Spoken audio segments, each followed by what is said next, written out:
vir in die tunnel. Komende naweek gaan ek verseker uitkyk na Formule 1 en dit is Monaco Grand Prix, een van die hoogtepunte van die jaar, altyd tradisieryk, maar dit laat my dink aan hoe ver Formule 1 teruggaan en ek verstaan dit is al 75 jaar terug vir die eerste Formule 1 aangebied is. Jy kan nie glo nie as jy na die foto's kyk van 75 jaar terug. Veiligheid was nie baie groot op die prioriteit nie. As jy kyk na die voertuie, so veiligheid lyk nie baie lekker nie. Die bande en die vorm van die voertuig natuurlik ook bepaald anders in 75 jaar, baie verander.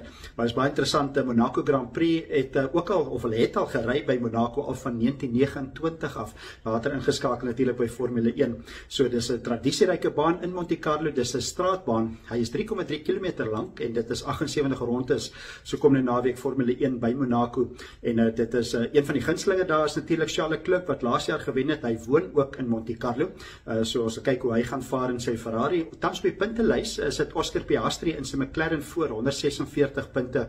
Ook Lando Norris in sy McLaren het 133 punte. Hulle loop voor Max Verstappen, laas jaar se wenner van die kampioenskap, 124 in sy Red Bull Honda. So dit is interessant wees. Gewoonlik is kwalifisering uiters belangrik in Monaco. As jy voor kan wegspring, het jy baie goeie kans om te wen, oor dit so moeilik is op daai straatbaan om verby te gaan.